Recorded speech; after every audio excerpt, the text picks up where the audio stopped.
Garuda Express, an international courier service.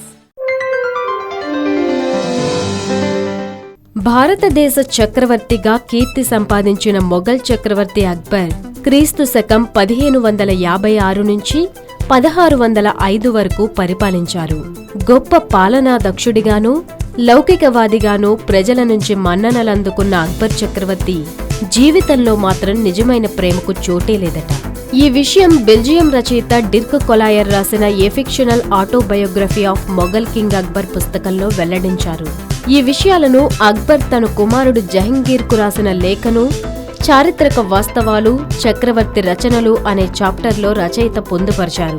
ఇందులో అక్బర్ వ్యక్తిగత జీవితానికి సంబంధించిన అనేక ఆసక్తికరమైన అంశాలను ప్రస్తావించారు. అక్బర్ చక్రవర్తి జీవితంలో 5000 కంటే ఎక్కువ మంది స్త్రీలు ఉన్నట్లు రచయిత వివరించారు. అయితే జహంగీర్, షాజహాన్ లాంటి ఇతర మొఘల్ చక్రవర్తులతో పోల్చుకుంటే అక్బర్ అంత రొమాంటిక్ పర్సన్ కాదట. చాలా మంది స్త్రీలతో సంబంధాలు నెరిపినా వారిపై నిజమైన ప్రేమను మాత్రం చూపలేదట. 5000 మంది మహిళలు అక్బర్ జీవితంలో ఉన్నా వారిలో 300 మందిని మాత్రమే భార్యలుగా, ఉపపత్నులుగాను స్వీకరించాడట.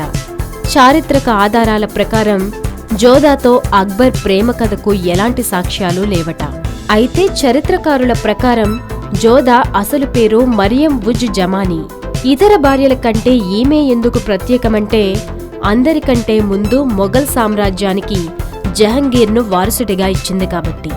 జహంగీర్ అతని భార్య ముంతాజ్ బేగం పట్ల, అతడి కుమారుడు షాజహాన్ పట్ల నిజమైన ప్రేమను చాటుకున్నారు. అయితే అక్బర్ మాత్రం తన జీవితంలో ఎవరికీ ప్రేమను పంచలేదట. హాయ్ యోయో వ్యూవర్స్, సబ్స్క్రైబ్ చేసేటప్పుడు అక్కడ ఉండే గంట సింబల్ను ప్రెస్ చేయడం మర్చిపోవద్దు.